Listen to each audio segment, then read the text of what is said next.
primeiramente, agradecer a presença, em nome da diretoria da Fiesp, aqui, e dar início ao nosso painel, que é sobre qualidade dos serviços e respeito ao consumidor. Realmente é um painel muito importante, porque todos nós somos consumidores, né? Então, nós vamos falar exatamente da nossa relação com as empresas de telecomunicação. Primeiro, eu vou chamar a senhora Elisa Vieira Peixoto, da Anatel.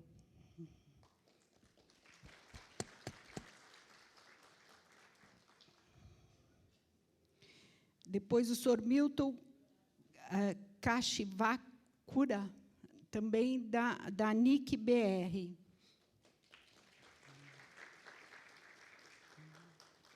A senhora Flávia Lefreve, da Proteste. E a senhora Lia Ribeiro, da Telesíntese.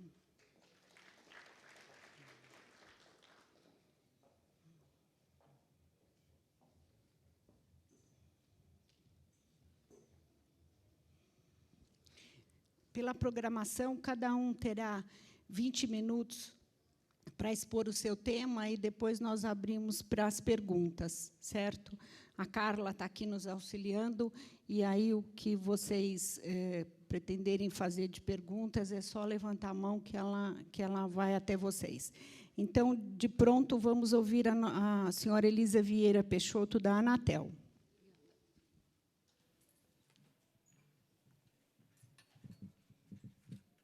Boa tarde a todos e todas. Queria agradecer o convite.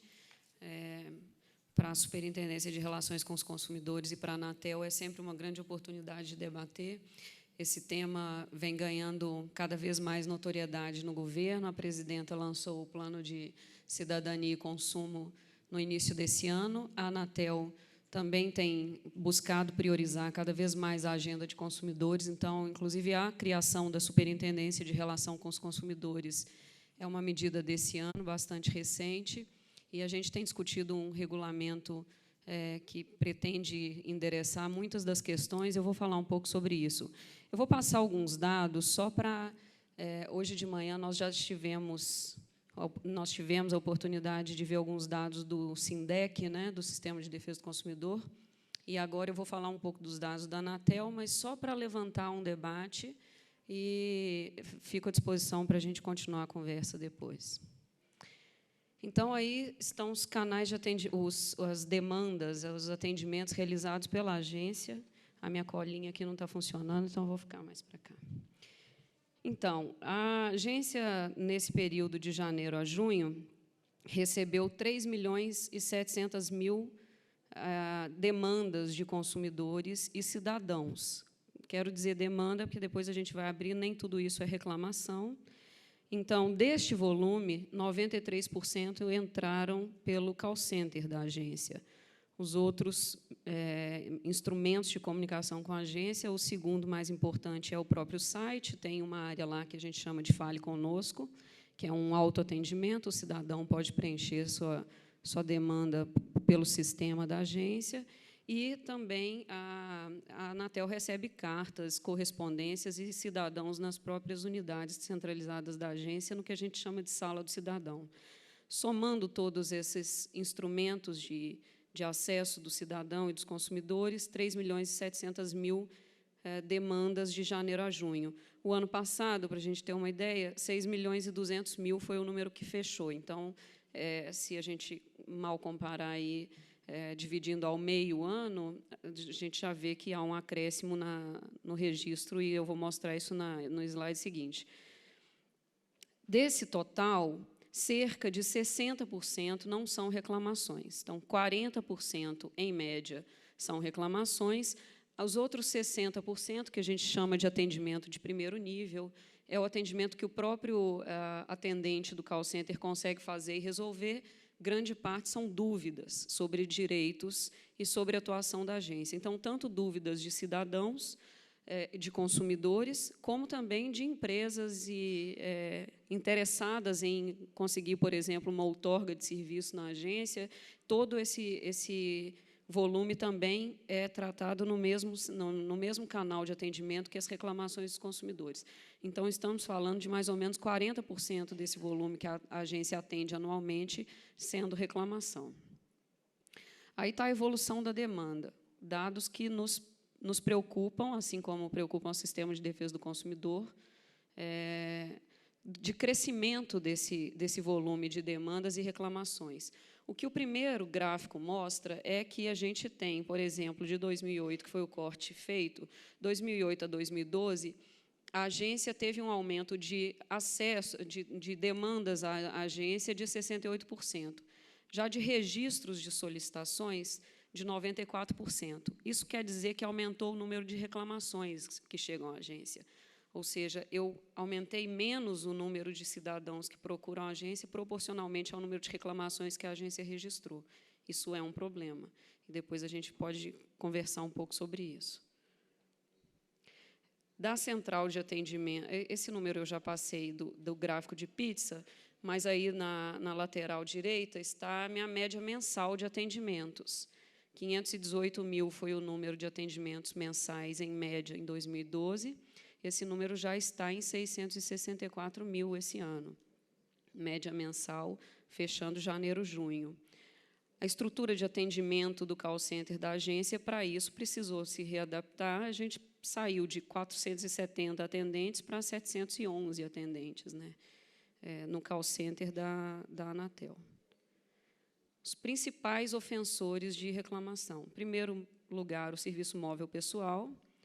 E, o segundo lugar, o STFC, telefonia fixa, né? Está aí em siglas, mas vamos abrir as siglas. A telefonia fixa é o segundo colocado. Se a gente for olhar proporcionalmente, de fato, chama atenção o quanto a telefonia fixa, apesar de ter uma planta muito menor do que a da telefonia móvel, ainda ofende tanto as nossas áreas de atendimento a consumidores, e nossas, eu estou dizendo, tanto da Anatel quanto do Sistema Nacional de Defesa do Consumidor. No gráfico de baixo, a gente tem os campeões de reclamação. O SMP, que é o serviço móvel pessoal pós-pago, cobrança responde por 16% do total de reclamações que a agência recebe. Telefonia fixa, no item qualidade, aí, interrupção de serviço, todas as questões relativas à qualidade, 9,5%. Somando esse total aí, a gente chega... não está o somatório, mas eu acredito que quase 40%. Tem um outro dado que não está aqui, que chama a atenção da agência, e é sobre ele que a gente tem buscado atuar, que, de todos os serviços, somando cobrança, qualidade e cancelamento de serviço, a gente tem 2/3 do total de reclamações.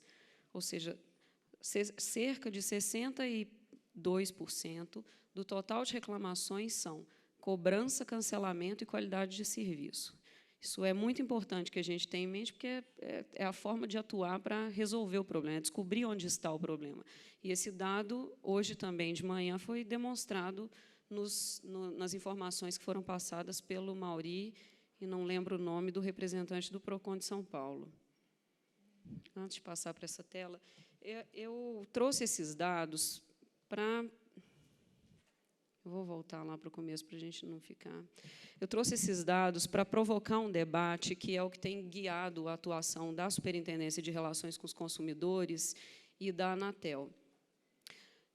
Do ponto de vista econômico, não interessa nem a nós, nem ao Sistema de Defesa do Consumidor e nem as concessionárias, nem as operadoras, que esse volume de reclamações exista.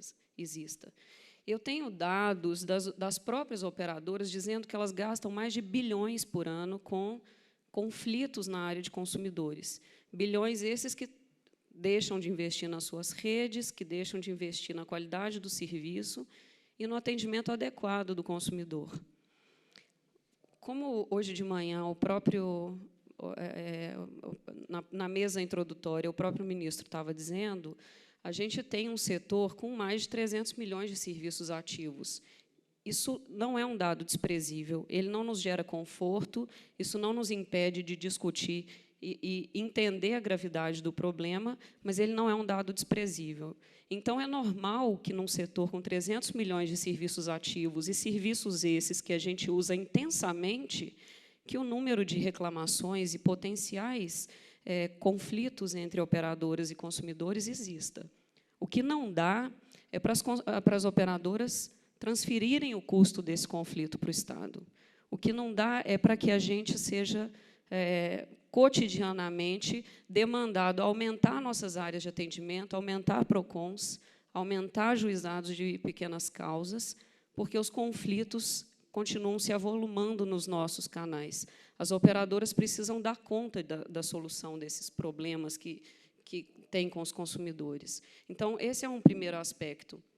É o aspecto do custo para o Estado, que esse volume de reclamações e de não soluções das operadoras tem gerado na nossa atividade diária. Eu tenho uma informação que foi dada pelo presidente da Associação das Empresas, em um evento, de que, por exemplo, eles estão agora, e quero registrar que eu vejo uma mudança de cultura das operadoras, também reconhecendo que esse sistema está prestes, se não já falido, está prestes a falir.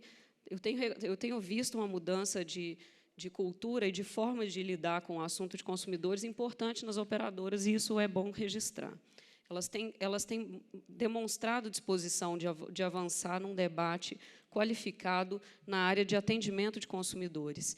E, nesse sentido, o presidente da Associação Nacional das Operadoras, numa reunião, disse que eles estavam avaliando os processos de consumidores que entupiam o judiciário e os PROCONs. E ele pegou um caso, e foi o que ele citou, de um consumidor que estava há 10 anos na justiça contra uma operadora por uma conta de R$ 37. Quem ganha com isso? Essa é a pergunta. Quem ganha com isso? As operadoras também não ganham brigando por R$ 37 há 10 anos. Então, só ganho... já brincaram que eu fico fazendo caça às bruxas dos advogados, mas só ganham os jurídicos, só ganham os regulatórios. Isso não é eficiente para a operadora, isso não é eficiente para o Estado. No mesmo sentido de discutir eficiência, tem um outro exemplo que me chama a atenção, que a gente recebe as reclamações dos consumidores, e esses dias passou pelas minhas mãos, porque veio numa correspondência dirigida a mim, uma reclamação de uma empresa que gera uma fatura para a operadora de R$ 300 mil por mês. E ela teve que ir atrás da Anatel para fazer uma discussão de um item da fatura que era troco, perto dos R$ 300 mil por mês. Por que uma empresa que gera uma fatura de R$ 300 mil por mês não tem atendimento adequado? Então, um pouco hoje de manhã, eu não lembro quem disse no painel, de que o cidadão que fatura pouco, que o cidadão comum tem que ter o mesmo tratamento que a empresa que gera muita renda. O tratamento para a empresa que gera muita renda também não é adequado. Também não está no nível e na forma como deveria ser. Essa cultura do litígio, então, é o que a gente mais tem discutido como vencê-la. E de que forma as operadoras podem se preparar, se antecipar os problemas. E, aqui, de novo, acho que a gente discute muito a questão do atendimento na hora que já está no call center, e se o call center é terceirizado ou é próprio, e se a terceirização influi ou não no resultado e na qualidade do serviço, do atendimento, mas o que a gente precisa discutir é onde está o problema.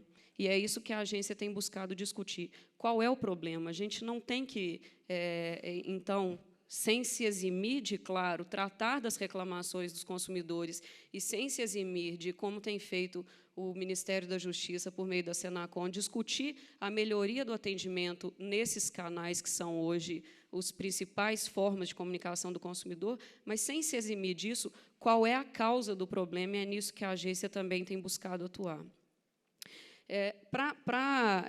Então, atacar a raiz do problema, para a gente começar a buscar soluções que efetivamente deem conta não de melhorar o atendimento, mas de diminuir a tensão e diminuir o conflito existente, a agência tem trabalhado com seus dados, que eu mostrei alguns resumos aqui, e chega a algumas conclusões, como essa que eu estava dando, de 60%, mais ou menos, das nossas reclamações se referirem à cobrança, qualidade do serviço e cancelamento de serviço.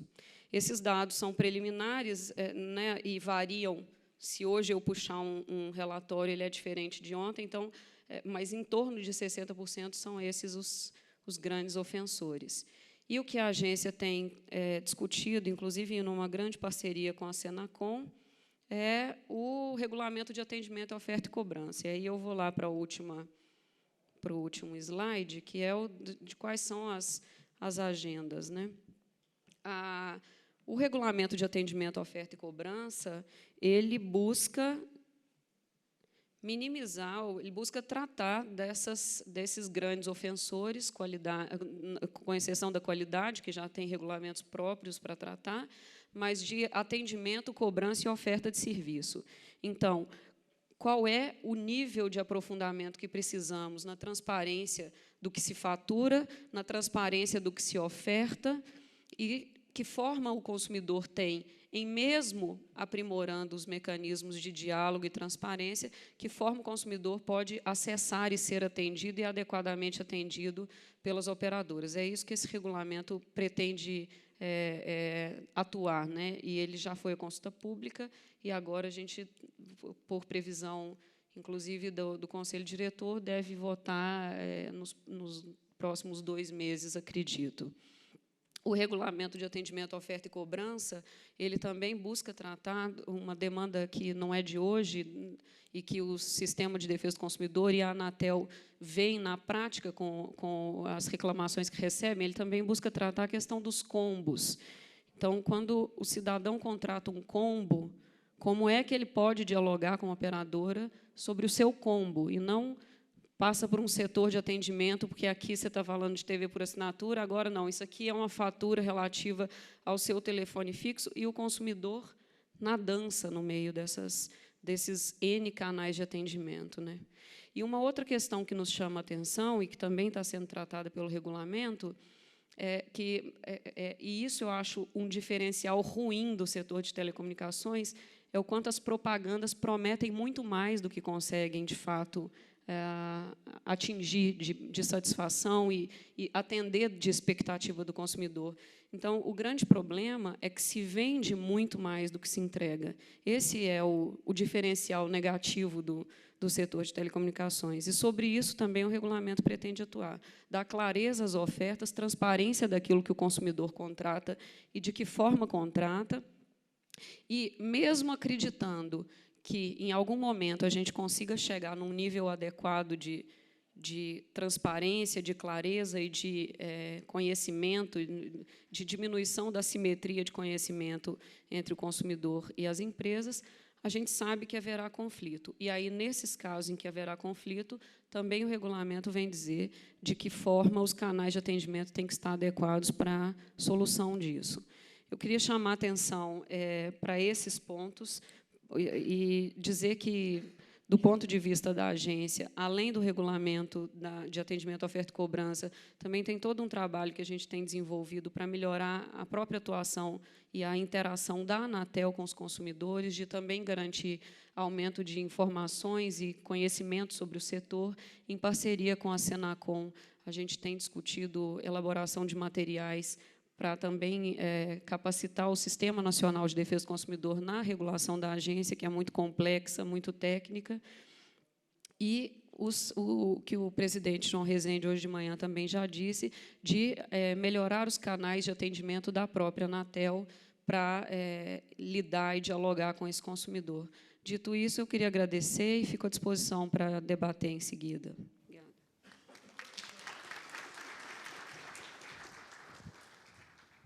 Obrigada. E, realmente, esses números que vocês apresentam são assustadores, né? Só ouvindo mesmo que a gente acredita. Então, agora nós passamos a palavra para o senhor Milton Kashivakura.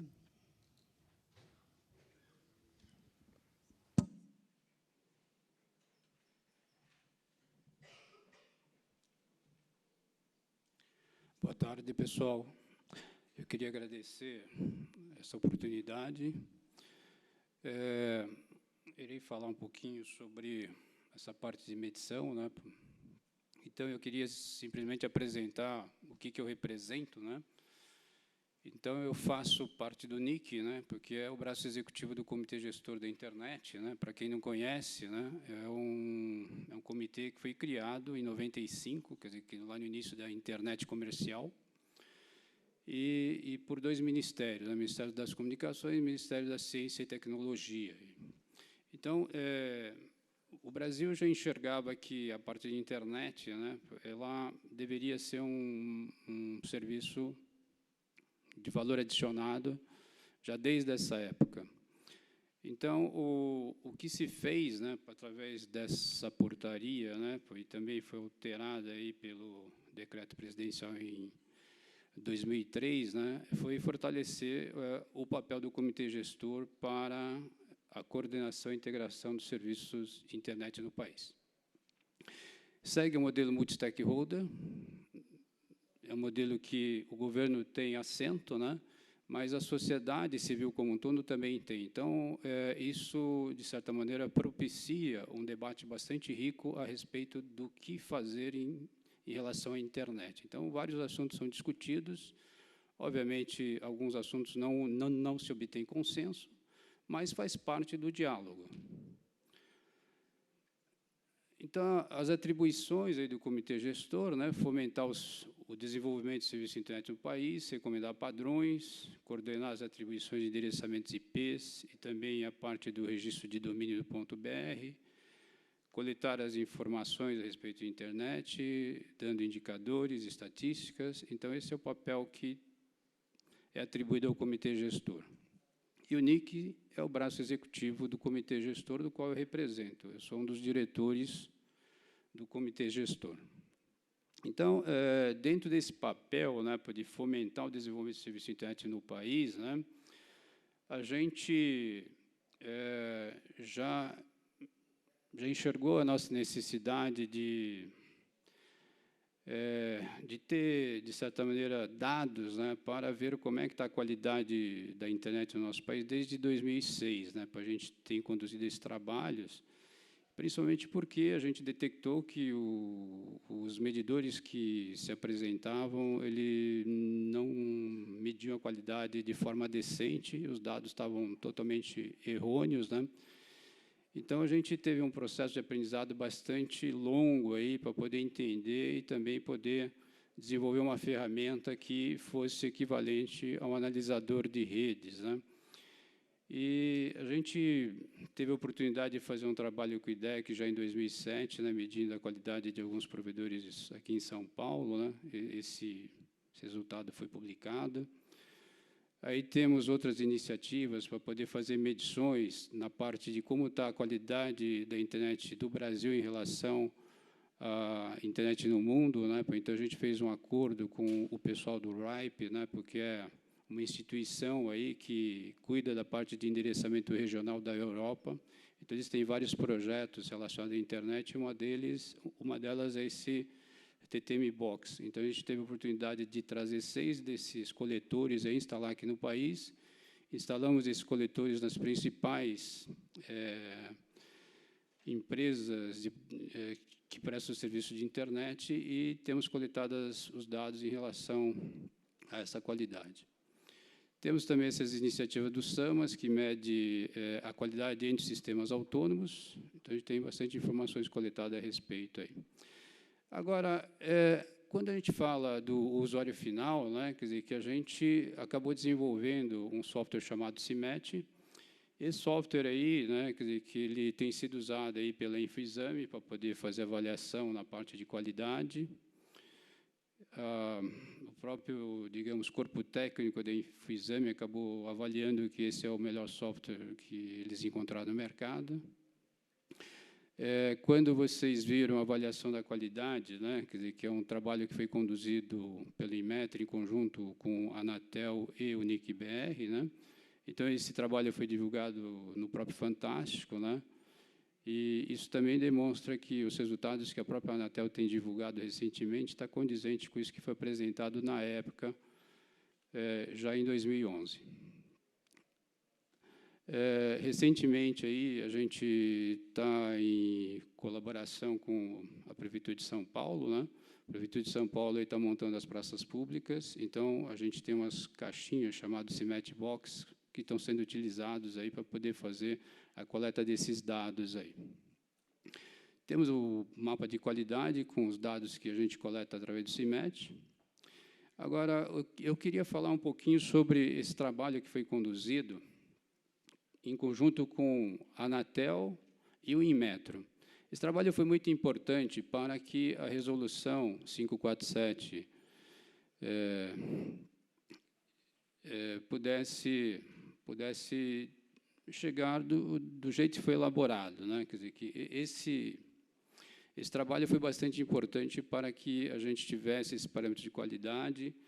E o intuito aqui, né, quer dizer, que o próprio Inmetro ajudou na elaboração desse modelo, né, que o intuito aqui foi colocar um sarrafo, quer dizer, que como numa competição de salto e altura, o que se pretendeu com esse trabalho foi estabelecer um parâmetro mínimo de qualidade que o usuário pudesse se sentir confortável em relação ao serviço prestado, em relação à qualidade da internet. Isso foi muito importante, porque no Brasil a gente não tem competição.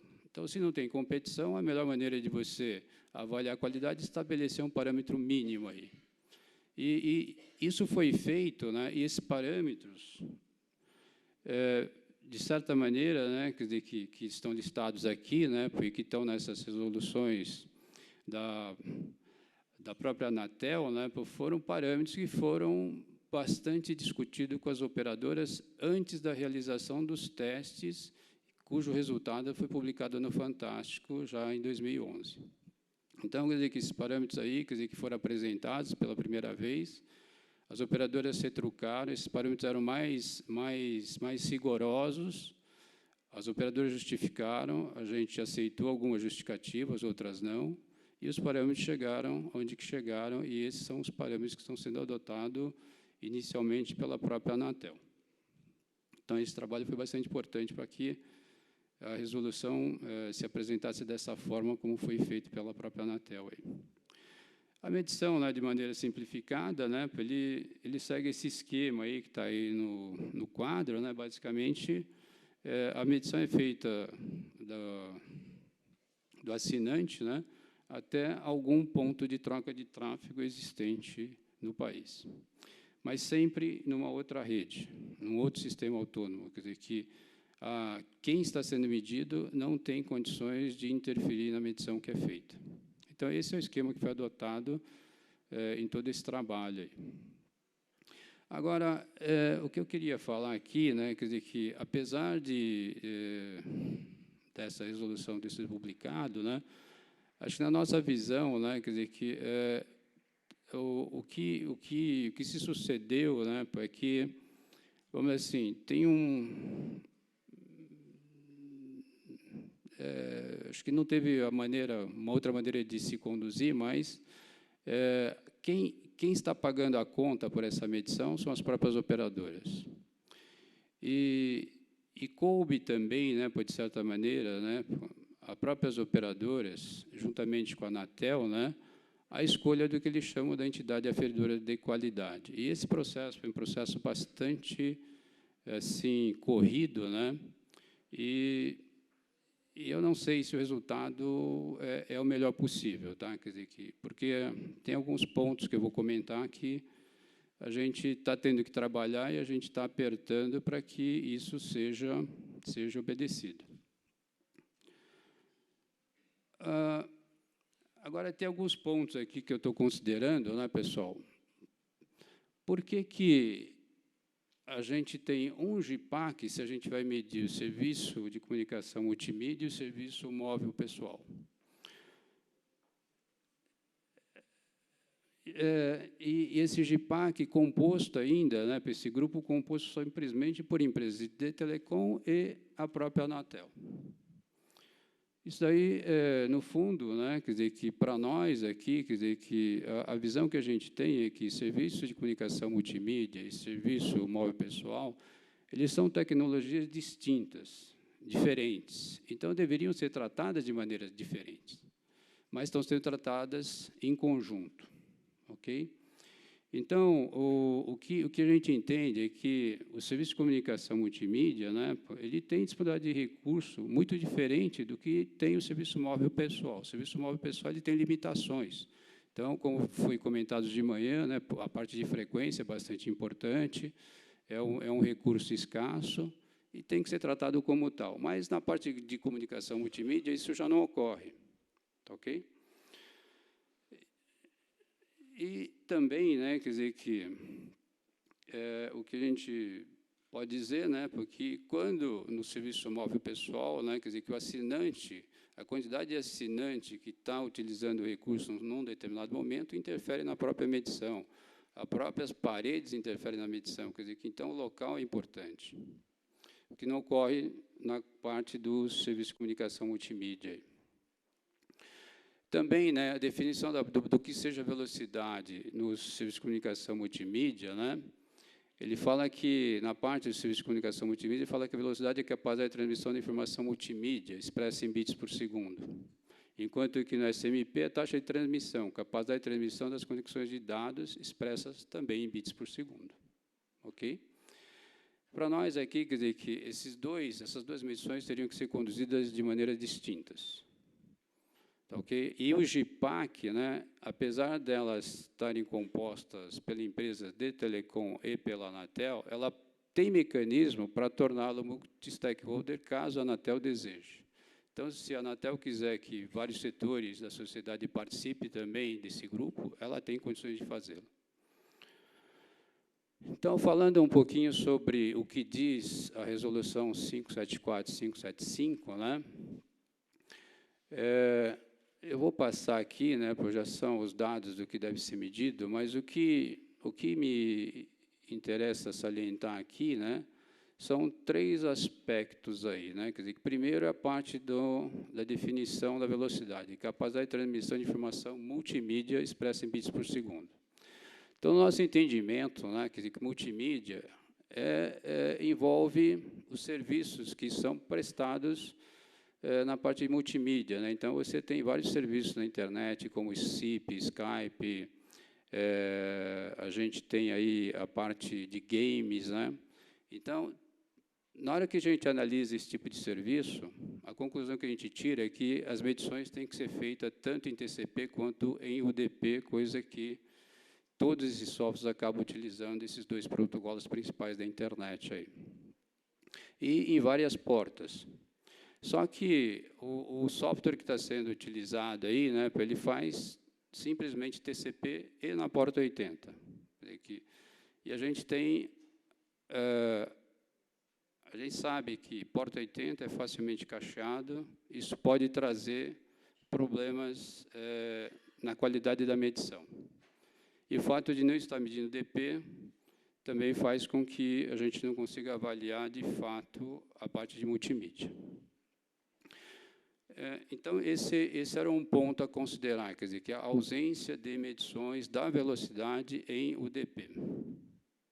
Ok? Então, esse é um ponto que eu queria ressaltar. Outro ponto, né, porque agora está sendo considerado, né, quer dizer, que a gente precisa ficar atento, né, é que a medição seja feita do usuário até um ponto de troca de tráfego. O ponto de troca de tráfego, para quem não sabe, né, é um local onde que as redes se encontram, onde que as redes podem trocar tráfego entre si. No mundo inteiro, né, ele é conhecido como Internet Exchange Point, IXP. Tá? E eu queria aqui, né, simplesmente exemplificar que, caso eu estivesse no bairro de Santo Amaro, ok? Fazendo uma analogia com o tráfego, se eu tivesse no bairro de Santo Amaro, eu quisesse medir a qualidade do tráfego e medisse o tráfego estando aqui em Santo Amaro, se eu pegasse o ponto de medição muito próximo, a qualidade que eu veria era uma qualidade muito boa, porque o tráfego local aqui está bom. Agora, se eu passar a medir, vamos dizer assim, entre a minha saída de Santo Amaro e quisesse pegar a Dutra, por exemplo, eu teria que passar por pontos que sofrem congestionamento. Então, o local da medição é muito importante, por isso que foi ressaltado que deveria ser feito nos pontos de troca de tráfego. Então, no ponto de troca de tráfego, você mede na vizinhança da rede que está sendo medida, mas numa outra rede. Então, isso é um ponto que a gente bateu o pé e nós estamos seguindo aí. Então, esse é o esquema que foi adotado, né? Ok? Usando os pontos de troca de tráfego. Pontos de troca de tráfego temos em 22 localidades. Ponto de troca de tráfego existe já desde 2004. Então, em 2004 tinha 3, 2005 tinha 5, 2006, 7, 2007, 8, 2008, 10, 2009, 12 localidades, 2010, 14 localidades, 2011, 20, 2012, 22 localidades. E aqui são as localidades de ponto de troca de tráfego no mundo inteiro. Quer dizer que isso não é uma coisa brasileira, simplesmente. Ele é uma solução adotada em vários países. E a parte de indicadores de redes, né, eu queria ressaltar aqui um outro ponto, que é o terceiro ponto que eu queria ressaltar, que é a parte as amostras coletadas devem ser estatisticamente válidas aqui. Então, esse é um ponto que a gente bate, né, porque a gente tem um setor que cuida só da parte de estatística, e o nosso pessoal da parte de estatística, eles ganharam o nível 2 da Unesco, então, quer dizer, que são reconhecidos a nível mundial aí. E um dos questionamentos, né, na parte metodológica, né, é que o método que está sendo adotado de adesão de voluntário, quer dizer, que ele não pode ser considerado uma amostra estatisticamente válida, pois não garante que as medições possam ser generalizadas para o universo e nem que leituras por localidades, taxa de transmissão e prestadores sejam possíveis, vocês fazendo por adesão de voluntários. Então, essa omissão, né, de metodologia, né, na escolha da IEQ, né, e a falta de como deva ser feito essas medições, tá, podem gerar impactos irreparáveis ao direito do consumidor à medida que esses resultados forem sendo divulgados da maneira como estão sendo conduzidas. Então, o que a gente pede que seja definido, né, quer dizer, que a população-alvo, a unidade de investigação, definição de critérios de dimensionamento, espalhamento da amostra, método de alocação e seleção da amostra, considerando estratificação e conglomeração, estágio de seleção, ok? Para que os dados possam ser válidos estatisticamente e que a gente possa utilizar esses dados aí para poder dizer para o mundo inteiro que a nossa qualidade é essa que a gente está medindo. Então, são essas considerações que eu queria fazer, né? Tá, aqui tem algumas técnicas aí que poderiam ser adotadas, né? Essa técnica aí foi exposta até numa reunião pelo digamos, próprio, digamos, pessoal da parte de estatística nossa aí no evento do OECD, ok? Só que para se conduzir esse tipo de medições, aí, considerando a medição em painel, com amostra estatisticamente válida, é uma grana razoável. Tá? Então, só isso que eu queria falar. E deixo também para a parte de perguntas posteriormente. Obrigado. Muito obrigada pelas informações que o senhor trouxe para a gente. E agora, a senhora Flávia Lefreve, da Proteste.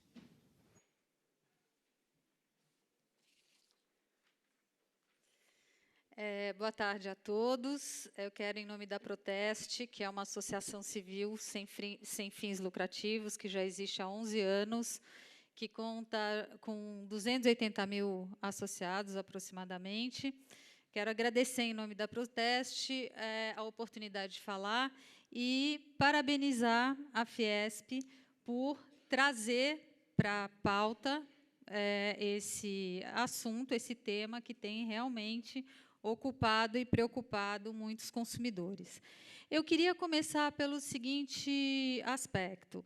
Esse painel é um painel que trata de qualidade, já tivemos aí exposições do PROCON, da própria Anatel, da Secretaria de Justiça, do Departamento de Proteção e Defesa do Consumidor, mostrando a quantidade de reclamações, como o consumidor tem sido afetado por problemas que acontecem no setor de telecomunicações. Na nossa avaliação, nós entendemos que o problema de qualidade, né, ele encontra uma razão de ser não só na atuação direta das empresas, na relação que ela mantém com os consumidores, mas, na nossa avaliação, existe uma necessidade hoje de se adequar, né, o sistema regulatório, normativo, de fiscalização dos serviços, que continuam, de certa maneira, sendo os mesmos de muito próximo da privatização, né? E, para dar um exemplo bem concreto, e nós não podemos esquecer que nós estamos falando de serviço público, né, de acordo com o artigo 21 da Constituição Federal, e destacando aqui que a Constituição Federal não faz distinção entre serviço público de telecomunicações prestado em regime público ou prestado em regime privado, que a Anatel e o governo federal, por intermédio do Ministério das Comunicações, têm um papel preponderante na definição de normas que incentivem uma conduta, uma postura mais adequada à necessidade do mercado. Ou seja, o que a gente está dizendo é que hoje, na nossa interpretação, os maiores problemas se devem à falta de investimento, à falta de infraestrutura.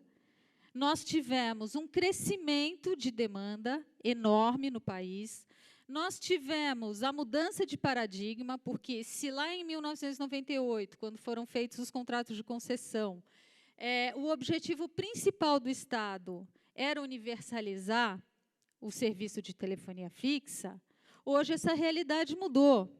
Hoje, né, a necessidade é universalizar os serviços de comunicação de dados, a internet e mesmo o serviço móvel pessoal, que ganhou um interesse e um alcance, uma abrangência no mercado das telecomunicações que não se imaginava por uma série de circunstâncias que eu acho que não vale a pena a gente perder tempo com isso, que já estão bastante debatidas. Mas o fato é o seguinte, o Estado tem um papel preponderante na definição de normas, no planejamento, especialmente nos setores públicos, como é o caso das telecomunicações, e um papel de planejador. E, nesse sentido, eu queria aqui lembrar que existem alguns aspectos que fazem muita falta, porque nós não temos, como consumidores, como cidadãos, essa garantia. Eu vou dar 3 exemplos concretos, para a coisa não ficar muito abstrata, de aspectos que nós entendemos serem fundamentais. O primeiro deles é o seguinte, em dezembro de 2005, acabou a primeira fase das privatizações, deveriam estar cumpridas as metas de universalização da telefonia fixa. A Anatel certificou que essas metas de universalização de telefonia fixa foram cumpridas, e, a partir daí, nós tínhamos o decreto 4.733, de 2003, estabelecendo que, a partir de janeiro de 2006, que era a segunda fase dos contratos de concessão, que as tarifas, tanto as tarifas de atacado quanto as tarifas de varejo, deveriam ser definidas pelo custo. Só que, apesar de a própria Proteste ter pedido de revisão tarifária na Anatel e etc., da questão da assinatura básica e por outras questões, a justificativa que a Anatel sempre deu era: não podemos fazer isso porque não temos modelo de custos. Ora, se nós temos um decreto de 2003 determinando que, a partir de janeiro de 2006, a tarifa de varejo e a tarifa de atacado, que é o que as empresas cobram para fazer a conexão nas suas redes de outros operadores, para ampliar a concorrência, etc. e tal, já deveria estar em vigor, como é que a Anatel, até hoje, apesar de já ter sido licitado e estar em estudos e implementação não, ainda não foi definido totalmente, não temos modelo de custo. E sem o modelo de custo, é muito difícil o Estado exercer um papel preponderante que ele tem de regular o aspecto econômico do serviço de telecomunicações. Se eu não sei o custo de uma rede, eu sou obrigada, eu estou vinculada a aceitar a informação que a empresa me dá, porque quem está na ponta, quem está fazendo investimento, é a empresa. Quem está lá lidando com a rede, com os elementos de rede, com os bens vinculados ao contrato e aos serviços, são as empresas. Então, seria fundamental que a Anatel, que já recebe os dados econômicos das empresas, já tivesse implementado, depois de 15 anos de privatização, o modelo de custos. A ANEEL tem modelo de custo para regular a tarifa. E tem um outro desempenho, ainda que a nossa tarifa de energia elétrica seja cara, mas tem um outro desempenho no papel de regulamentador das tarifas.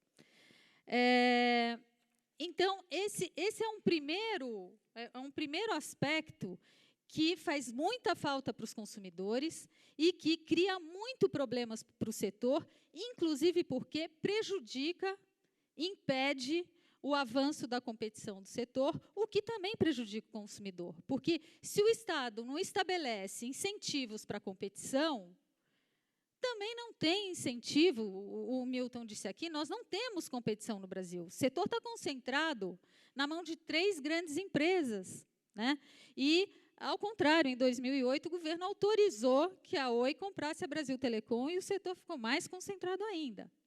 Então, a ausência de modelo de custos é um primeiro aspecto que, na nossa interpretação, cria muitas dificuldades e prejuízos para os consumidores, não só pelo aspecto do preço que é cobrado pelos serviços e das tarifas, que estão muito acima do que na América Latina. Recentemente, eu li uma notícia publicada dia 2 de agosto agora, de uma pesquisa do GSMA. Brasil tem a banda larga móvel mais cara da América Latina, ponto estudo. No Brasil, os pacotes de internet ficaram 25% mais caros de 2010 até agora.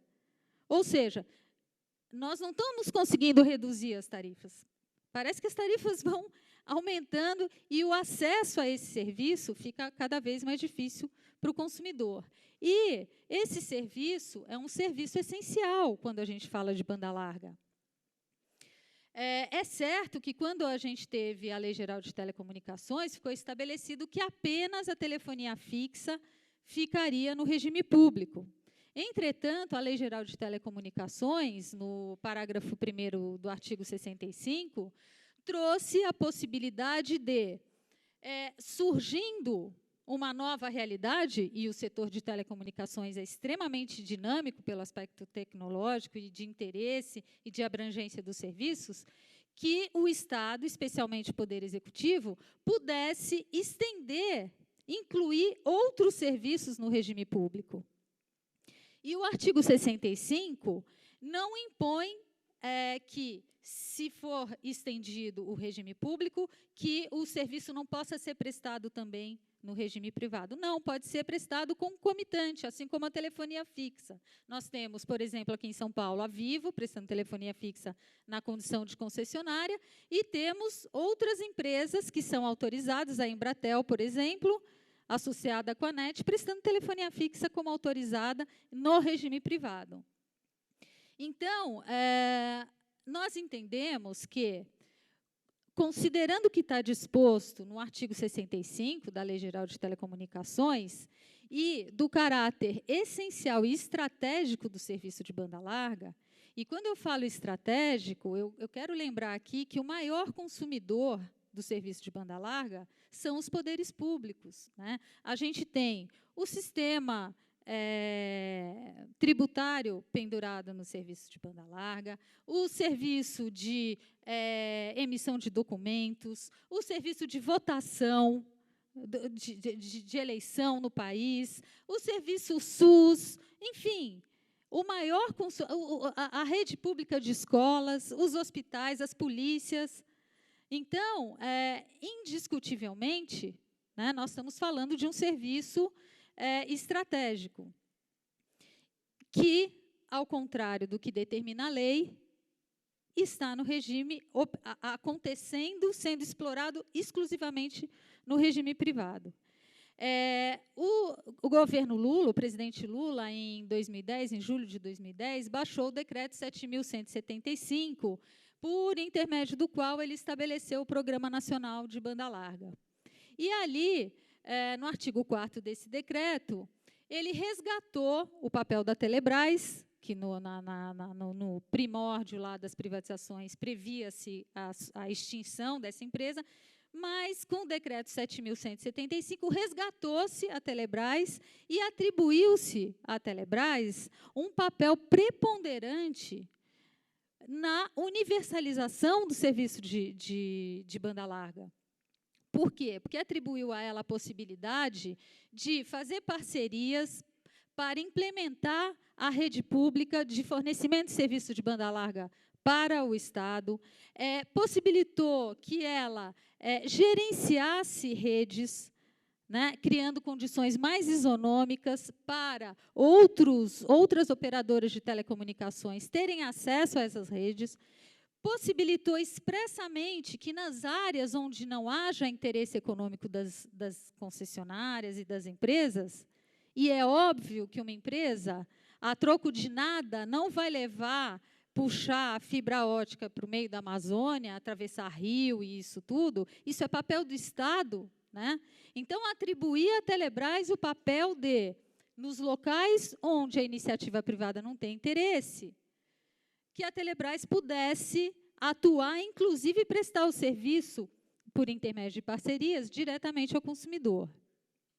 Ocorre que esse decreto está esquecido, porque o investimento prometido no início do governo da presidente Dilma, de R$1 bilhão por ano na Telebrás, como foi dito na parte da manhã aqui, nós não chegamos, depois de 3 anos de decreto, a R$500 bilhões.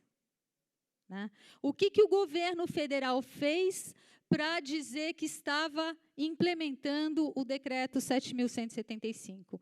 Assinou, no meio ou no final do ano, no segundo semestre de 2011, com as concessionárias, um termo de compromisso, por intermédio do qual as empresas tinham desoneração fiscal para prestar banda larga, chamada banda larga popular, pelo preço de R$ 35,00, e com planos franqueados, né? E, nesses planos franqueados, franquias pífias, extinta a franquia, a empresa está autorizada a baixar a velocidade do provimento de internet até 64 kbps por segundo, que é a velocidade da telefonia fixa, né? Isso pela UIT, isso não pode ser considerado banda larga de jeito nenhum. Ou seja, R$ 35,00 para esse serviço precário é muito caro. E está se penalizando o consumidor mais pobre, que não tem como comprar um plano ilimitado, para jogar essa pessoa para fazer o acesso à internet por um telefone celular pré-pago. Gente, isso não é inclusão digital. Isso é uma condição indigna de prestação de serviço. E, na época em que foram fechados esses termos de compromisso, em seguida a Anatel começou a discutir os regulamentos gerais de qualidade do SCM e do SMP. E a Proteste enviou para a Anatel um questionamento perguntando se esses planos do PNBL estariam submetidos às regras de qualidade dos novos planos que estabeleciam um limite para a redução de velocidade de provimento de serviço. E a resposta que nós recebemos em janeiro de 2012, do então superintendente de serviços privados, o Dr. Bruno Ramos, obrigada, foi que, indiscutivelmente, todos os planos estão submetidos às regras de qualidade. Porém, curiosamente, o que a gente viu? Recentemente, com a revisão do SCM, a interpretação do diretor da Anatel, que relatou esse assunto, e agora é a Resolução 614, aqui reviu a Resolução 272, de 2001, que os planos franqueados, a partir do momento que se extingue a franquia, o consumidor não tem direito àquele limite mínimo de velocidade que estão nos regulamentos de qualidade da Anatel. Ou seja, está se fazendo uma interpretação absurda de que determinado grupo de consumidores, exatamente aqueles que têm menos renda, estão à margem, depois que extinguirem sua franquia, da possibilidade de se valer de um regulamento de qualidade. Então, o que é isso na prática? É um desincentivo ao investimento. Porque a hora que eu falo para a empresa, olha, a hora que extinguirem a franquia, você pode reduzir a velocidade do provimento para 64K, por que ela vai investir? Não tem competição, não tem regime público, não tem obrigação de universalização. Por que ela vai investir? Ela vai investir nos locais onde tem consumidor com renda. E, por último, para não ultrapassar o tempo, eu quero dizer aqui também que nós entendemos, porque a Proteste, junto com dezenas de outras entidades, participa da campanha Banda Larga é um Direito Seu. Nós entendemos que esse plano de universalização, e não massificação, como o governo tem falado, nós insistimos que o termo é universalizar, porque esse é um serviço essencial, ele deveria ser feito, e existe dinheiro, sim, para fazê-lo. Né? E qual é esse dinheiro? É o dinheiro do FUST, que está parado, que não foi utilizado, é o dinheiro do Fistel, e é o dinheiro dos bens reversíveis avaliados pela própria Anatel em 108 bilhões de reais, né, que poderiam ser usados não para contratar a rede privada com as empresas, mas para injetar, por exemplo, na Telebrás, em parceria com outras empresas, para fazer investimento em redes públicas, reversíveis, sobre as quais o Estado tenha poder de exercer a sua soberania, que está expressa na Constituição Federal. Mas, ao contrário disso, que a gente tem visto um esforço hercúleo do Tribunal de Contas da União e da própria Superintendência de Fiscalização da Anatel, de constatar em 46 PADOs, né, a alienação ilegal de bilhões de reais que poderiam ser investidos na universalização desse serviço, mas sendo alienados ilegalmente pelas concessionárias, que se apropriam desse recurso em detrimento do ganho público que a sociedade brasileira poderia ter.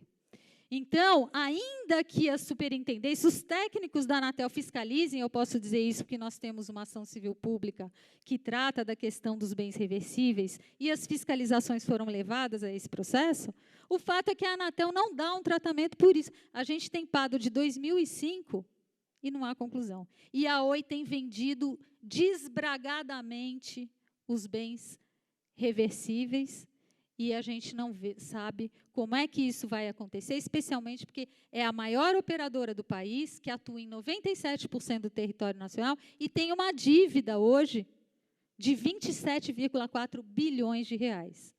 Então, eu acho que nós estamos em situação de emergência, com a luz ascendendo, e é fundamental que o Estado retome o seu papel, que está lá no artigo 174 da Constituição Federal, de regulador, fiscalizador, planejador, indutor de condutas pelo setor produtivo. Então, eu agradeço a oportunidade e obrigada a todos e me coloco à disposição para qualquer esclarecimento.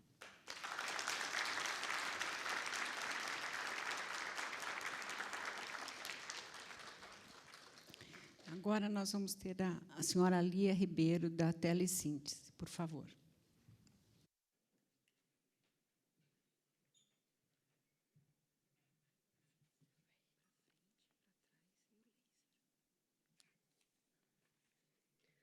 Bom, boa tarde a todos.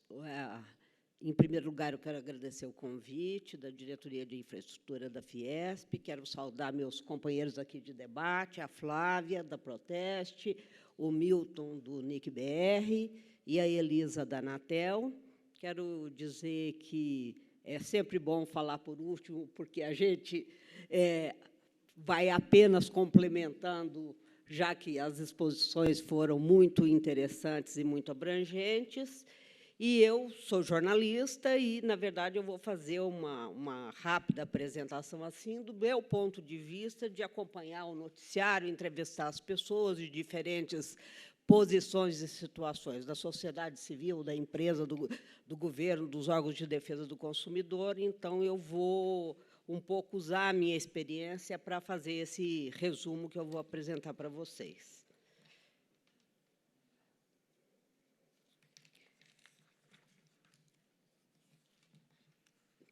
Parece que não está funcionando, hein? Foi. A lógica vigente até hoje, desde a privatização até agora, foi o estabelecimento pelo regulador de metas, né, e obrigações nos editais, principalmente nos leilões, versus multas. Quer dizer, era uma lógica binária. Tem tais obrigações, se não cumpre, é multado. É uma lógica que, na minha avaliação, eu acho que outras pessoas já comentaram isso, a Elisa mesmo mencionou isso, eu acho que é um modelo já falido. Ele tem se mostrado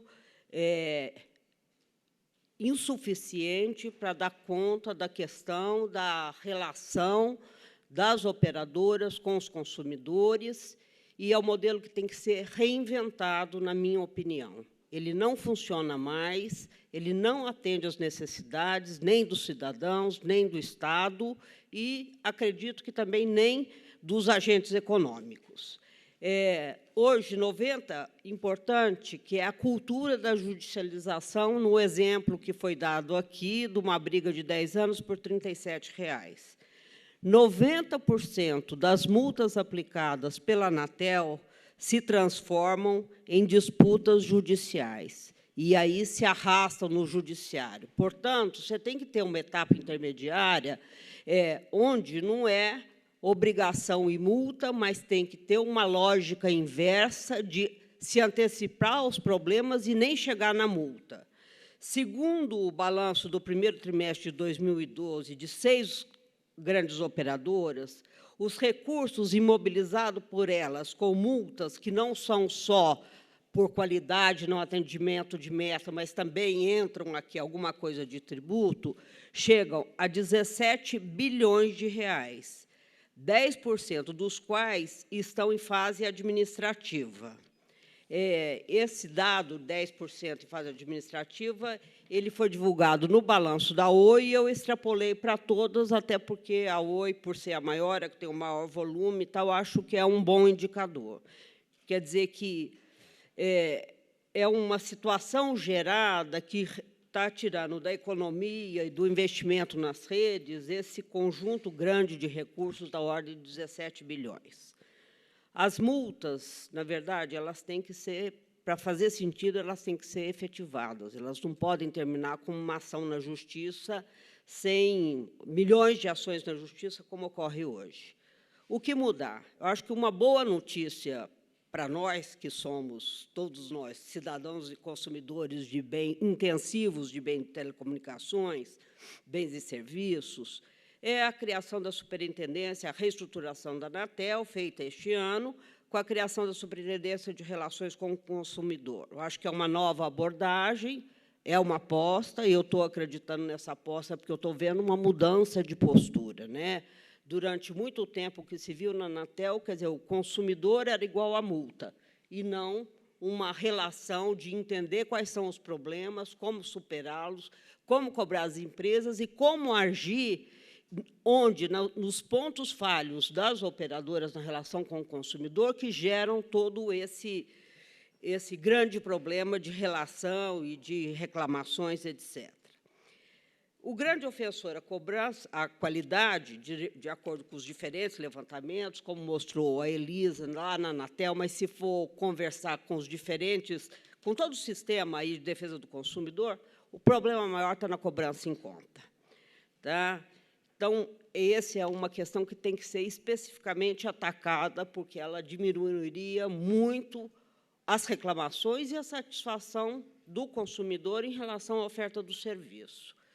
Outros ofensores, e aí eu falo que é por ouvir diariamente amigos, parentes, entrevistados de todos os tipos e níveis, a deficiência no atendimento no call center.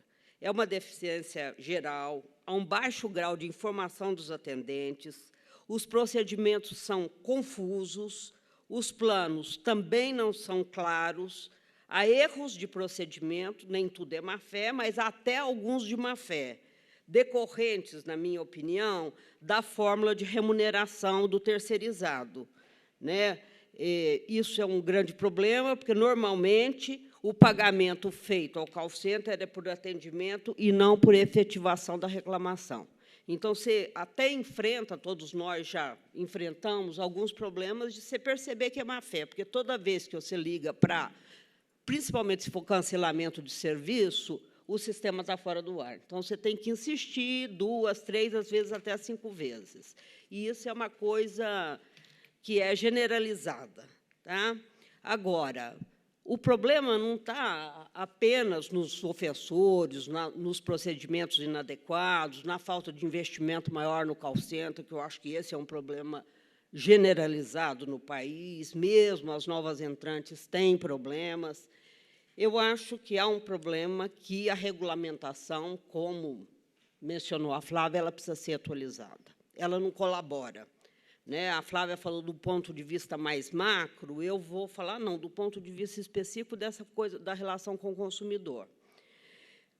Um exemplo, novas entrantes. As novas entrantes podem ter uma conta única. Então, se você contrata um combo da NET, Embratel, etc., você vai ter lá a sua telefonia fixa, o vídeo, a banda larga. Se você contrata da Vivo, que é uma concessionária, você tem 3 contas, e se você tiver também um celular, você vai ter 4 contas, o que torna muito mais difícil para o consumidor verificar a procedência. Então, é muita conta, muita confusão, o que sobrecarrega o call center, sobrecarrega tudo. Então, eu acho que essa é uma questão. Eu sei que tem problemas regulatórios, mas acho que a Superintendência aí de Relação com o Consumidor deveria examinar a possibilidade de trazer para o consumidor tudo, que é muito mais fácil dele verificar. Então, a possibilidade de unificar as contas, que eu acho que esse é um problema difícil, principalmente para as pessoas com menos nível de informação. Tem muito mais dificuldade. Outra coisa são os planos, que são pouco transparentes. Muita reclamação se dá porque não há eficiência no pré-venda. Quer dizer, se o plano não é... a pessoa não sabe exatamente o que ela está comprando, quando ela recebe a cobrança, ela muitas vezes se surpreende. Eu acho que isso é uma questão aí que tem que ser feito um trabalho profundo para que os planos na pré-venda, os planos sejam bastante claros. E eu também concordo com a Elisa que essa questão da publicidade ela é um ofensor gravíssimo, e eu acho que o regulador, juntamente, sei lá, com os órgãos de defesa do consumidor, precisam fazer um debate e criar realmente regras rígidas em relação a isso. Porque, se tem 300 milhões e é natural que tenha reclamações em 300 milhões, certamente a publicidade, tal como é feita, ela induz muito ao erro.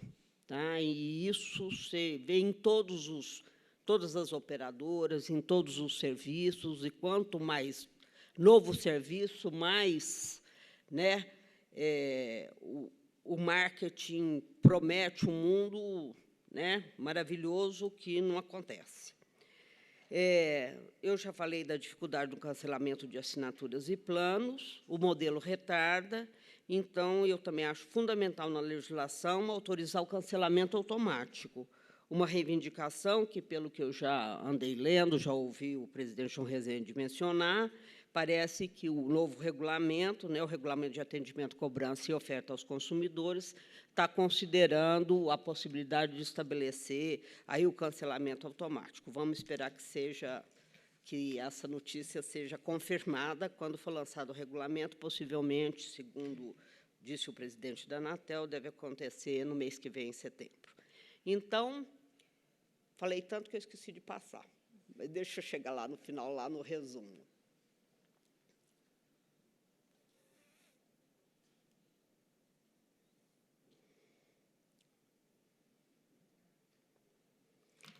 Aí um resuminho do que, enfim, do que eu penso, as questões que eu considero fundamentais para poder melhorar essa questão da relação com o consumidor, no que diz respeito à regulação e à fiscalização, é uma atualização urgente da legislação, mudando o paradigma de obrigações versus multas, estabelecer uma estratégia de trabalho do regulador com os operadores e com as entidades de defesa do consumidor que leve a uma fuga do judicialismo, porque isso só interessa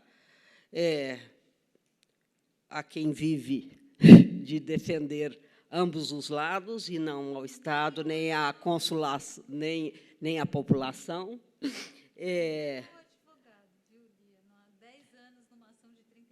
Não ganha nada, né? Então, só emperra a justiça e cria mais problemas, né?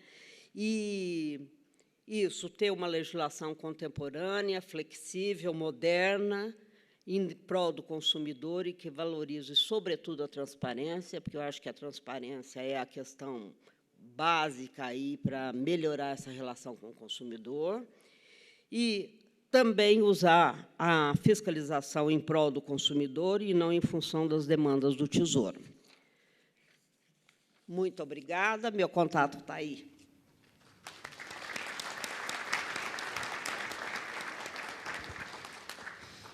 Obrigada, Lia, pela apresentação. Antes da gente passar aos debates, eu quero dar um bom aviso para vocês. Serão sorteados 10 roteadores após o término do segundo painel, e agora, no intervalo, vocês, por favor, peguem um número aí nas salas aonde vocês forem, tá bom? Que é com este número que vocês serão sorteados. Tem alguém aí do seu lado que a gente não está vendo? Virtual, assim? Então, tá bom. Bom,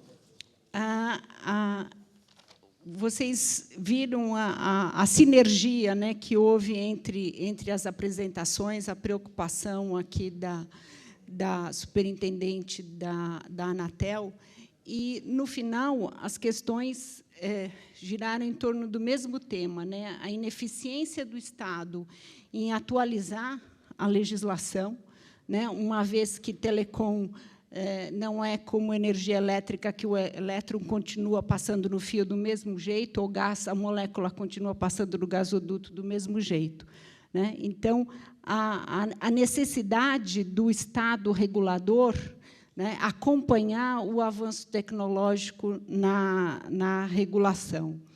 A ineficiência aí também do Estado na questão da fiscalização, e também na retenção desses dinheiros que são dos fundos setoriais. Isso também ocorre no setor de energia elétrica, quer dizer,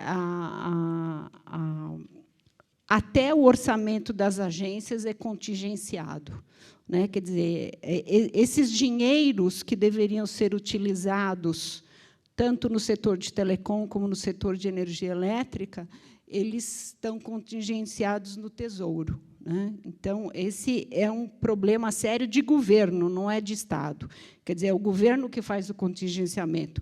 O Estado, através da legislação, determinou a existência desses fundos e a finalidade deles. Quer dizer, o maior descumpridor da legislação é o governo, né?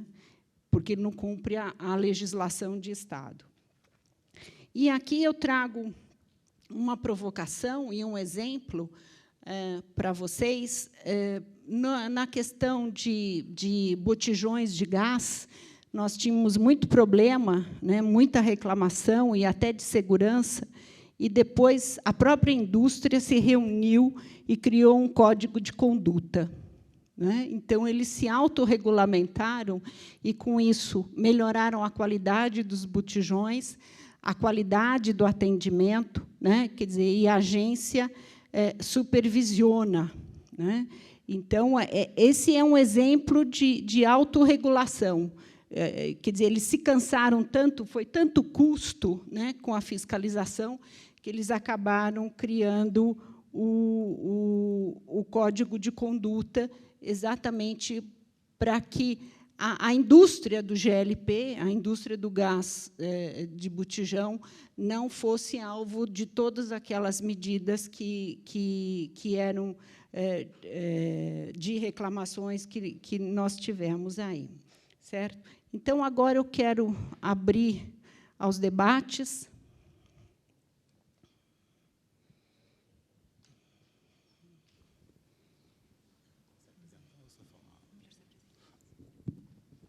Boa tarde. Por favor, se identifique. Tá. Meu nome é Jorge Alberto, eu faço doutorado em políticas públicas e discuto telecomunicações. Eu vou fazer 2 perguntas e pode ser respondida em uma para a Elisa, certo? Para quem? Para a representante da Anatel. Tá. Em primeiro lugar, se a Anatel sabe o que é interesse público, essa palavra-chave. Eu tive em 2 agências agora, no Office Communication, no Federal Communication Commission, e a primeira coisa que ouvi dos reguladores são: a agência tem interesse público como prioridade. Segundo, se as companhias, os operadores de telefonia, sejam elas nas áreas que atuam, não cumprem as suas obrigações, se prometem o que não podem, supostamente ofertam uma quantidade inferior à demanda, e a agência sabe disso, por que a agência não atua? Segundo, o volume em multas, o volume de engenheiro, é expressivo. Se as multas não são pagas e depois viram um termo de condutas para virar investimentos, qual é o papel da agência final? A função lá tem lá no desenho institucional, dizem que é regular e fiscalizar.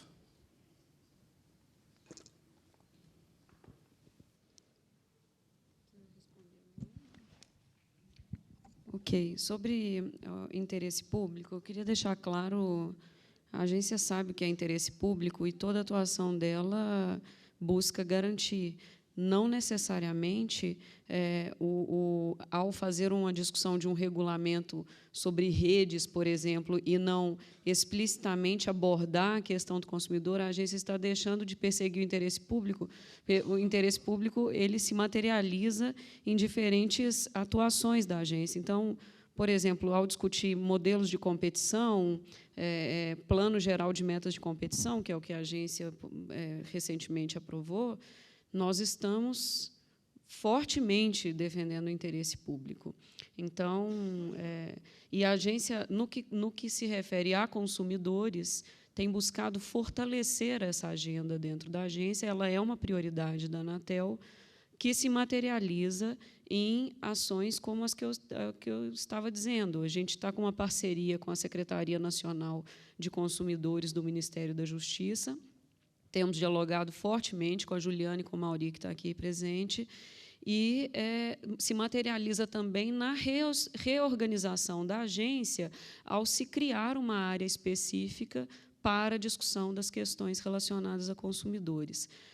Mas a agência, mesmo antes disso, já vinha fazendo debate. O regulamento, por exemplo, de atendimento à oferta e cobrança é uma consulta pública bastante anterior a esse período de reestruturação da Anatel, e ela tem os seus espaços também de debate e defesa desses interesses públicos, o Conselho Consultivo, o Conselho de Direitos dos Usuários.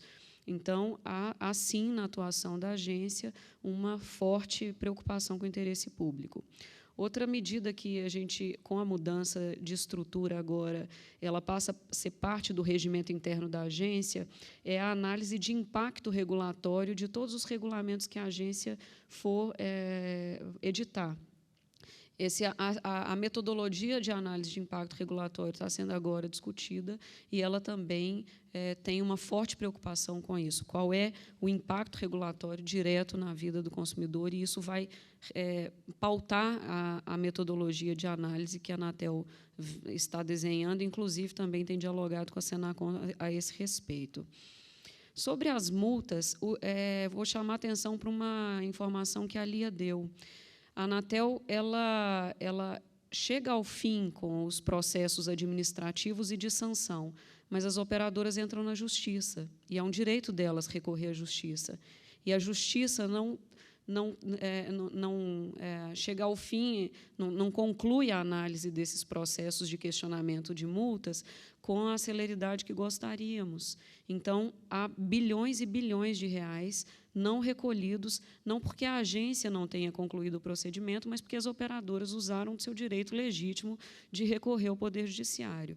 O que a Anatel tem discutido também recentemente é a regulamentação do termo de ajustamento de condutas, ou seja, não interessa para ninguém, nem para o setor, para as operadoras, nem para os consumidores e nem para o Estado, que a gente fique fazendo bilhões de reais em questionamentos judiciais.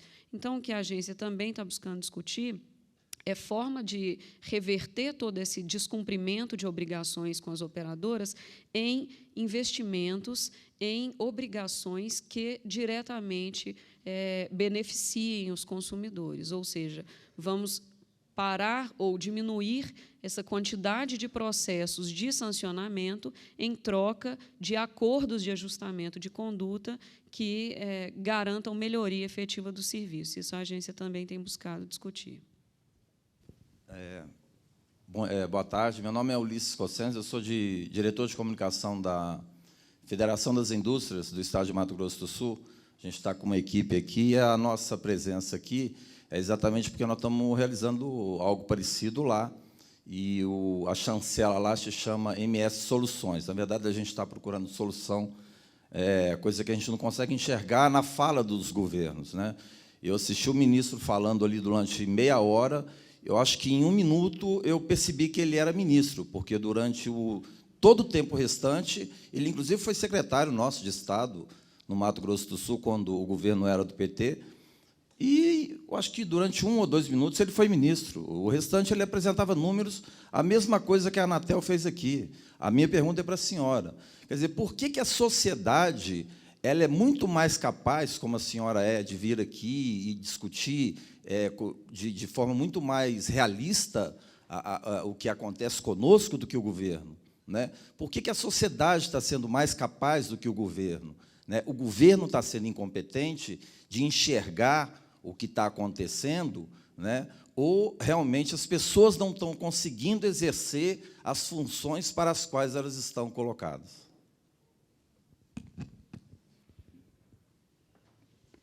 Bom, isso aqui é o painel da Fiesp, não é aquele programa Saia Justa, né? Que tem um programa Saia Justa, que a gente fica na saia justa, né? Olha, a sua pergunta é a mesma minha e de todos os representantes das entidades que integram essa campanha. Olha, nós conversamos com o ministro Paulo Bernardo, logo que ele entrou no Ministério das Comunicações, teve uma grande reunião com todas essas entidades que têm uma proposta concreta, escrita, e não são só entidades de defesa do consumidor que integram essa campanha. Tem o Clube de Engenharia do Rio de Janeiro, olha, é multidisciplinar a participação nessa campanha. Nós temos uma proposta apresentada, nós fomos, há 2 anos atrás, conversar com ele, só conseguimos ser recebidos novamente em abril desse ano, por conta de uma capa aí na Carta Capital, que eu acho que dizia que ele era o ministro do Trim-Trim, e aí ficou meio delicado, então ele abriu as portas para receber a sociedade civil. Estabeleceu-se agora uma mesa de diálogo entre essas entidades e a Secretaria-Geral da Presidência da República e o Ministério das Comunicações. Nós já tivemos 2 reuniões e a gente pergunta: qual é a resposta para o sim e para o não a respeito da nossa proposta.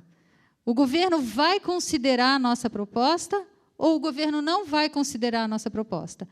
A resposta que eu tenho recebido, e aí eu vou te responder assim, porque eu vou te responder com base em fatos, não no que eu acho que isso tem menos relevância, é que uma resposta a respeito da nossa proposta depende de uma conversa com a presidente da República para ela destravar, é a palavra usada, o entendimento que o governo tem hoje de que não vai estabelecer o regime público para as redes de telecomunicações. E aqui, na nossa proposta, nós não estamos pedindo para estender o regime público para a prestação do serviço, até para a prestação do serviço nos locais onde haja necessidade de universalização. Há locais que não há necessidade. Então, o serviço em si pode ser prestado em regime privado, mas para as redes, porque elas são essenciais e estratégicas para o Estado brasileiro.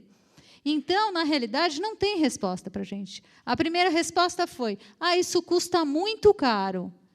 Eu falei: escuta, mas nós temos notícia que a agência está cogitando, a Anatel tem estudos, né? Isso foi objeto de uma representação ao Ministério Público, de trocar os bens reversíveis, que são todo o acervo de bem que está vinculado aos contratos de concessão da telefonia fixa, por investimentos privados.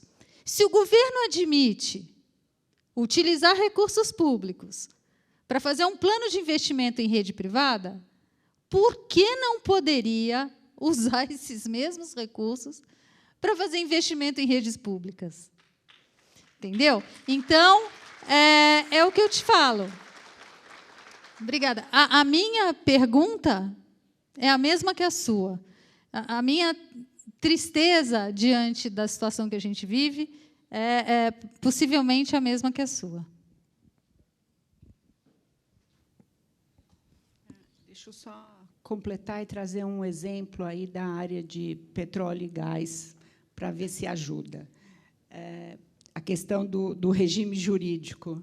Na área de petróleo e gás, desde 1938, todas as atividades, desde o posto de gasolina, venda de botijão de gás, são consideradas atividades econômicas, né, livre exploração, mas elas são declaradas de utilidade pública. Então, com essa declaração, o Estado tem poder de regular. Então, não chega a ser, né, a declaração de serviço público, como a gente aprendeu na faculdade, mas elas são consideradas atividades de utilidade pública. E a legislação que flexibilizou o monopólio manteve essa declaração. Daí toda a atribuição, né, e toda a obrigação que a ANP tem de regular esse setor. Boa tarde. Meu nome é Héctor Silva, sou presidente do Grupo Granville. Eu acho que... Presidente da onde? Do Grupo Granville. Uhum. Tá? Uma das coisas que a gente tem muita dificuldade é entrar em contato com o meu pessoal, com minhas filiais que eu tenho na China, na área de TI, enfim. E a maioria do pessoal, quando fala conosco, certo? Eu falo: o senhor faça um sistema que depois a gente tenta resolver aqui. Tá? Eu concordo com o representante de Mato Grosso, com a representante de Mato Grosso do Sul, como ele faz questão, e da Proteste. Tá?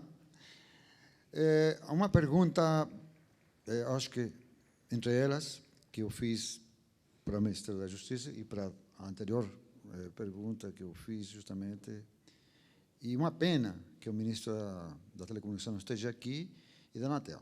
Da Anatel, uma das observações que falou foi justamente que ele estava investindo 20 milhões ano, que eu acho pouco, que dá 1 milhão e pouco por mês, certo? É muito pouco. E mesmo assim que seja em call center, é muito pouco, tá? Para um país continental como o Brasil.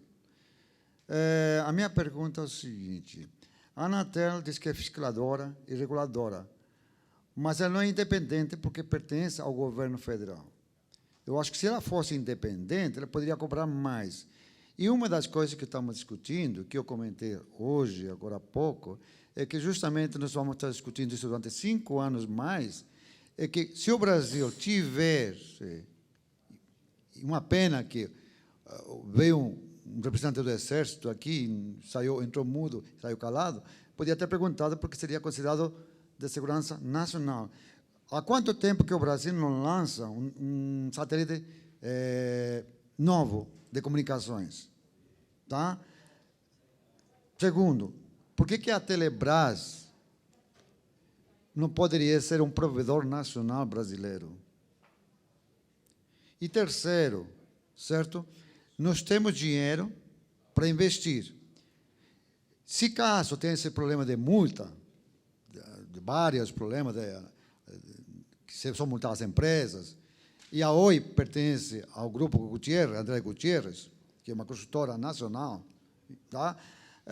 Por que, se já é considerado como segurança nacional para telecomunicações, por que não faz o seguinte, como fazem nos Estados Unidos? Tem empresas privadas que colocam satélites próprios. E por que não se junta?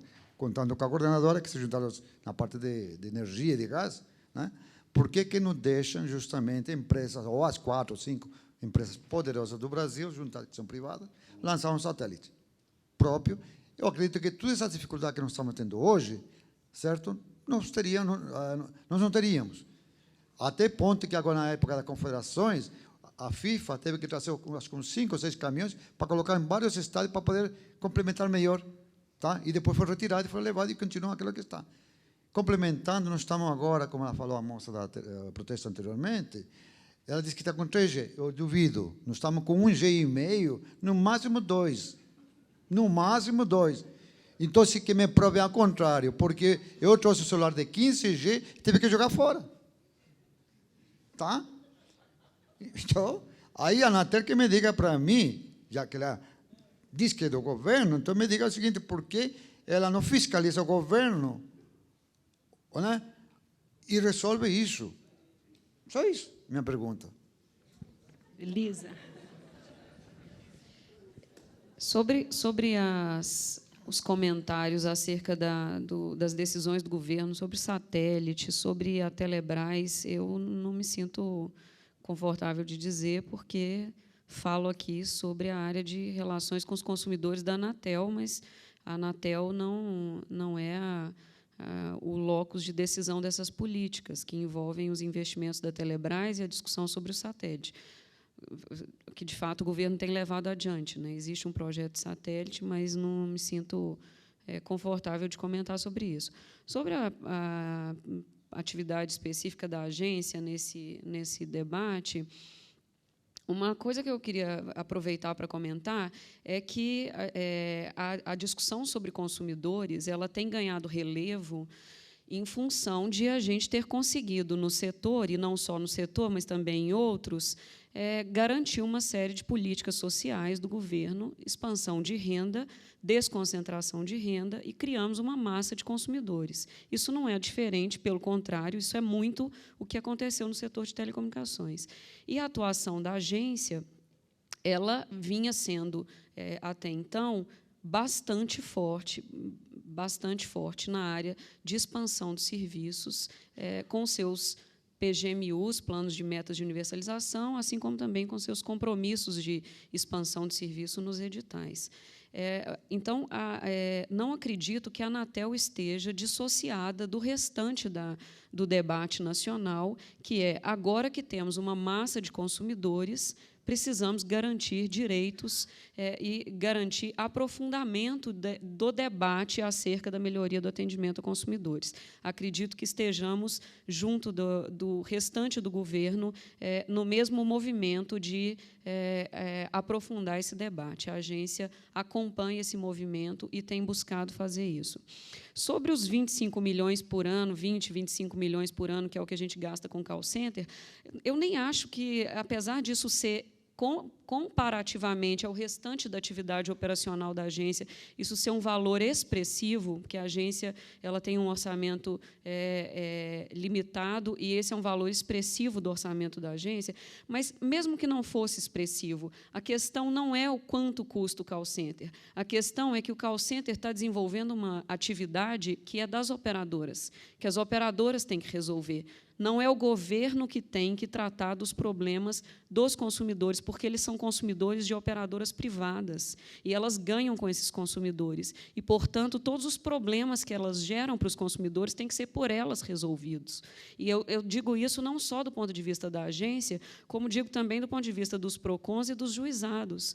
Não somos nós que temos que arcar com o custo que as operadoras geraram por criar expectativas não realizadas nos consumidores. É esse o ponto. Então, independentemente de serem 25 milhões ou 2 bilhões, se fossem, a questão essa é parte da atividade que o Estado concedeu às operadoras. Ele não concedeu apenas a faculdade de vender serviço. Ele concedeu a faculdade de vender serviço, lucrar com ele e atender bem uma massa de consumidores que as políticas de avanço e desenvolvimento social propiciaram, no caso brasileiro. Um terceiro ponto, para concluir, aproveitando a oportunidade para esses comentários, é que acho que a gente precisa mesmo aprofundar na discussão sobre o regime público versus o regime privado, a universalização versus a massificação, mas, do ponto de vista dos consumidores, eu quero insistir que a Anatel não reconhece que essa seja se não é a forma, pelo menos eu posso dizer que não é a única forma de solucionar o problema. Então, do ponto de vista da Anatel, não pode ser argumento para as operadoras que operam em regime privado, que, por exemplo, são as telefonias móveis, não pode ser argumento para elas de que, não, se eu presto em regime privado, logo o meu consumidor pode ser maltratado. Não existe isso. A regulação para melhoria de relações de consumo é válida tanto no regime público quanto no regime privado, e é isso que a Anatel tem buscado garantir, e tem buscado, Lia, concordando plenamente com o que a Lia disse, buscado tentar harmonizar a regulação desses diferentes serviços. E isso também é parte do que a Anatel tem tratado ao fazer a nova estrutura da agência. A nova estrutura da agência, diferentemente da anterior, não é separada por serviço. Então, antes, na agência, existia uma área da telefonia fixa, uma área da TV por assinatura, outra área da telefonia móvel. Ao deixarem essas áreas de existir e a Anatel se transformar numa estrutura em que olha matricialmente para o problema, a gente espera também conseguir dar uma resposta para essa necessária uniformização de direitos dos consumidores. Não é argumento, quero insistir, que o regime privado, no caso do regime privado, o consumidor possa ser maltratado. A agência não aceita isso de argumento.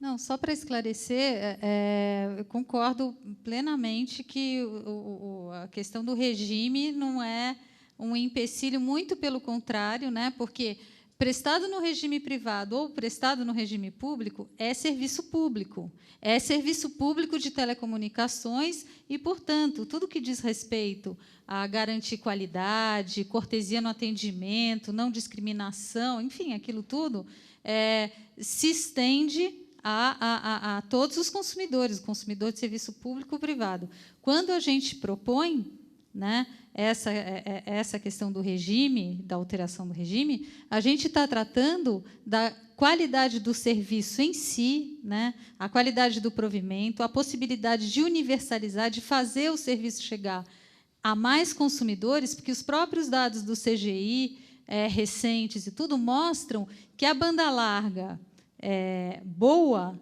né, está na mão de muitos poucos brasileiros, e brasileiros em locais como São Paulo, Rio de Janeiro, enfim, nos locais mais ricos do país, e nos consumidores com renda, porque hoje, se você for em Pirituba, Hermelino Matarazzo, a pessoa não tem cabo e não tem...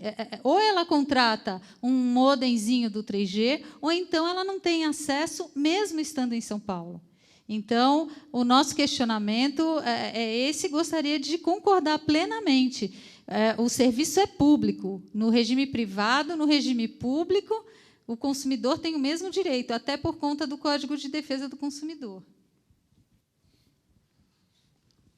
Boa tarde. Meu nome é Lamartine, sou da FIEMES. O ministro, quando começou a falar hoje, a primeira coisa que ele falou foi uma justificativa da quantidade de reclamações que existem contra as telefonias, dizendo que 1,5 vezes, 1,5 a quantidade da população, os serviços que elas prestam, ou não prestam. Talvez se esquecendo que muito mais os serviços financeiros que nós tomamos ultrapassem muito 300 milhões de reais de usuários de serviço. Cada um tem muito mais de serviços financeiros do que telefonia. Linha branca, quanta linha branca nós temos nas nossas casas? E a telefonia consegue estar na frente. Ou seja, absolutamente injustificável o que o ministro quis justificar. Nas apresentações, tanto do DPDC quanto do PROCON de São Paulo, que são emblemáticas, e também a Anatel disse, hoje, na parte da manhã, que o índice de solução das empresas de telefonia é muito alto. Então, na Anatel, a solução chega a 85%. No PROCON de São Paulo, a Vivo, segundo dados trazidos pelo PROCON, resolve 93% dos casos que são levados a ela. E, aliás, Vivo, 87%, Claro, 86%, TIM, 73%, Oi, exatamente inverso à classificação delas no ranking. Ou seja, quanto pior a empresa, mais ela resolve. Isso cria uma cortina de fumaça em torno da questão, mesmo porque a maior reclamação que existe é de cobrança indevida, não é sequer da questão da qualidade do serviço. Então, vale a pena para a empresa criar demanda. Ter demanda, ter negociação, ter TAC, vale a pena para a empresa, porque ela vai descumprir, como tem descumprido. Ter ação na justiça por R$ 37,00 vale a pena para a empresa, não é para advogado, porque eu não quero 10% de R$ 37,00. Vale a pena para a empresa, por uma simples questão matemática. Se o maior índice de cobrança indevida, eu acabei de perguntar aqui, a população de São Paulo, que eu não sou daqui, deve estar em torno de 40 milhões de pessoas do estado de São Paulo. O PROCON recebeu 2 milhões de reclamações, no total, de 40 milhões de pessoas. Quanto que significa isso, em termos de porcentagem? É exatamente a matemática que essa bandidagem faz. Porque vale a pena errar. Um erro de R$ 5,00 nas contas, vamos colocar que todo paulista tenha uma linha de telefone? R$ 5,00 vezes 40 milhões. Quem percebe? Qual a porcentagem dos que perceberam reclamam na empresa? Dos que perceberam e reclamaram, quantos foi resolvido? Dos que perceberam e reclamaram, não foram resolvidos, quantos chega ao PROCON? De 40 milhões? 2. Então, esses índices de multa são absolutamente, para eles, é uma tranquilidade. Continuem multando, continuem chamando eles para diálogo, porque é isso que eles querem. Porque vão continuar usurpando, retirando, furtando dinheiro da sociedade, enquanto nós continuarmos brincando de fiscalizar, brincando de regular. Nos PROCONs, não se consegue efetivamente uma multa, porque 93% resolve. Então, faz atendimento, o que ele colocou lá foi de CIP, Carta de Informação Preliminar, em que a empresa tem 10 dias para resolver. Resolve, ou seja, não se transforma em reclamação. Se não se transforma em reclamação, não vira multa. Então, a título de sugestão, DPDC, que agora é uma secretaria, agora é a Secretaria Nacional, elevou o status, e daí elevar o status e continua sem fazer o que deve fazer. Então, orientação para os PROCONs, mesmo que a empresa tenha atendido, não faça CIP, não faça atendimento preliminar, abra direto reclamação. E mesmo que a empresa tenha atendido, multe, porque não é obrigado a absolver a empresa, não existe essa obrigação no Código de Defesa do Consumidor, não é obrigado a absolver a empresa caso ela resolva a situação. Multe. Vai virar demanda, em compensação, essa demanda vai aumentar muito mais. Anatel, chega. Se já foi reconhecido que não existe infraestrutura, impeça a comercialização. Eu sei que é difícil para o governo federal, e Anatel e DPDC são no governo federal, ter que admitir alguma coisa, mas o fato é que eles vendem Coreia, que foi dito hoje de manhã, eles vendem Coreia e nós somos Brasil. O ministro disse isso. Não podemos comparar o Brasil com a Coreia, mas eles estão vendendo Coreia, eles têm que parar de vender, porque não conseguem entregar, não tem infraestrutura, o ministro disse isso. Então, Anatel, use o poder de regulação e determine uma interrupção. Se não for possível, Ministério Público Federal, uma ordem judicial para que eles parem de enganar a população. Então, a sugestão são duas. Que seja feita uma ação séria de não poder comercializar. Foi dito com todas as letras, eles fazem propaganda de que não existe. Se nós sabemos disso, por que estamos fazendo de conta que estamos regulando e fiscalizando? E PROCONs, multem, mesmo que a empresa resolva. 93% de solução para Vivo, para qualquer outra empresa, é absolutamente tranquilo.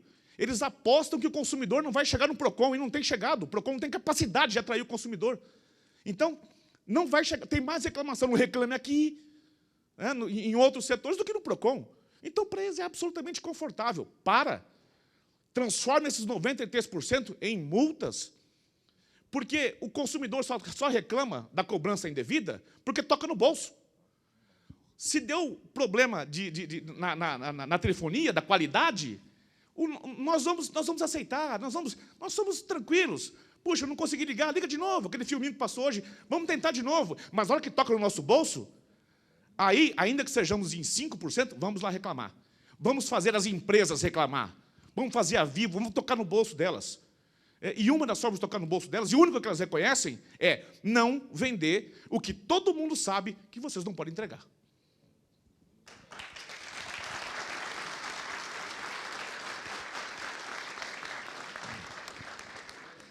Olha, devido ao adiantado da hora, essa é a última pergunta. As outras, aí, na hora do café, a gente vai conversando. Só mais uma? Então, só mais uma para a senhora.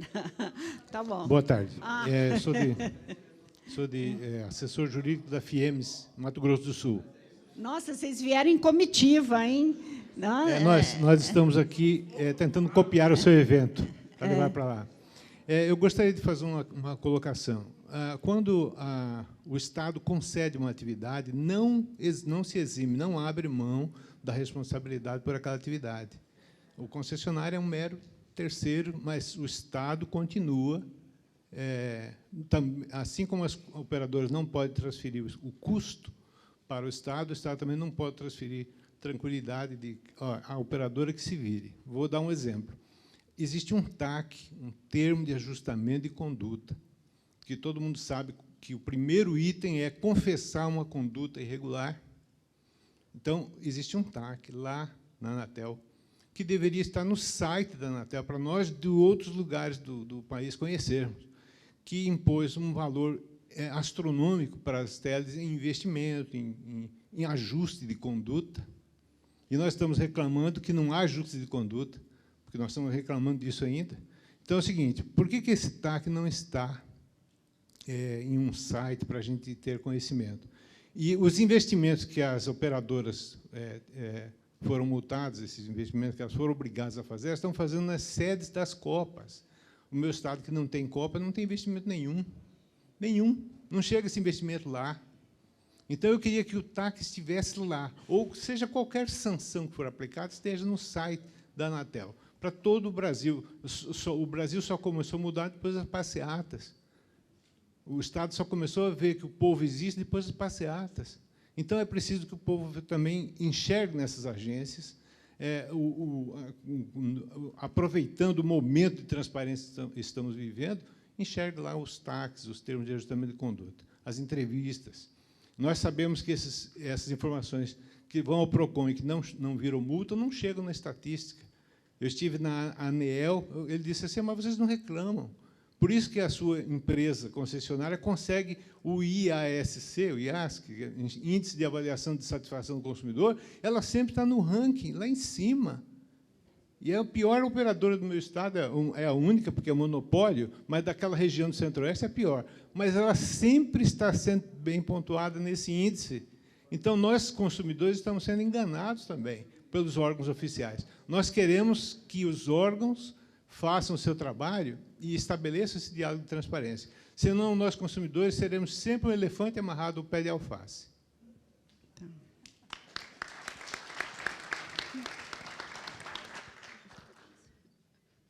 Concordamos sobre a questão de ampliar a transparência. A Anatel tem buscado discutir, acho que o presidente falou isso hoje de manhã, se não falou, já tinha falado em outras oportunidades. A Anatel está desenvolvendo um site específico para todas as questões relacionadas a consumidores, que mais interessam aos consumidores, vão estar nos próximos meses num ambiente específico e buscando ampliar a transparência e a divulgação das nossas ações.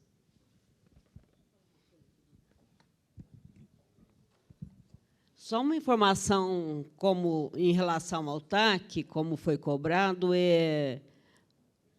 a Anatel, pelo que eu estou informada, fiz uma entrevista com o presidente outro dia e vai ser publicado o regulamento e, depois disso, que os TACs vão ser ajustados ao novo regulamento e aí vão ser realmente transformados em TACs.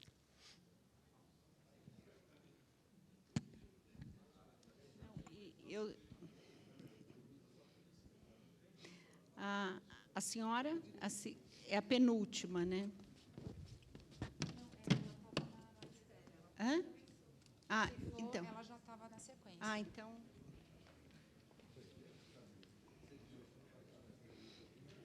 Senão, nós vamos ser multados pelo excesso de horário. Tá Boa bom. tarde. Boa tarde. Meu nome é Fátima Quimentão, eu sou consultora de assuntos regulatórios de telecomunicações. Uhum. Bom, em primeiro lugar, eu queria me solidarizar com a Elisa, porque eu sei que é difícil estar nessa posição aí de ser um técnico da agência e decisões que não nos cabem, a gente tem que acatar, e não é fácil, né? Mas a minha pergunta seria para o Milton. Pelo que eu entendi da sua explanação, o modelo que a Anatel está usando para aferir a qualidade de serviço não serve para nada? Ou seja, nós estamos sendo enganados? É isso? Não, a resposta é não. Quer dizer, que a resposta é que o modelo que está na resolução é o modelo que a gente colaborou e a gente apoia.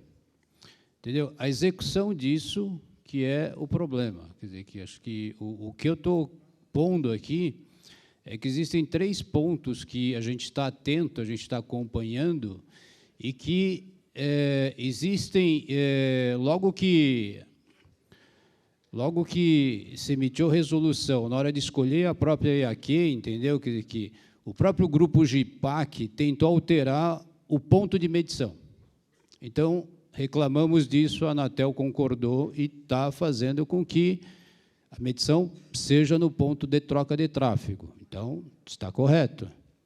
Agora, o que nós estamos falando mais é que existem 2 outros pontos que a gente precisa tomar cuidado, que ainda está em andamento, que é a parte do método estatístico, quer dizer, que não está claro ainda o método estatístico, quer dizer, que esse método estatístico pode levar a resultados que podem não servir para que a gente mostre para o mundo qual é que é a nossa qualidade. Ok?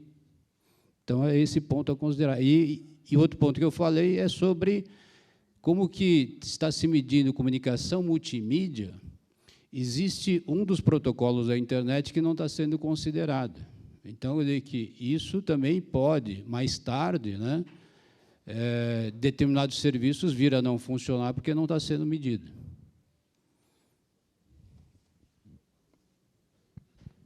Eu já fui multada, já não podemos mais fazer nenhuma pergunta. Quero agradecer muitíssimo a presença dos senhores, agradecer muitíssimo os palestrantes, dizer da enorme satisfação de recebê-los. né, e desejar um bom retorno para vocês, você que vai para Brasília, e agradecer a todos. Muito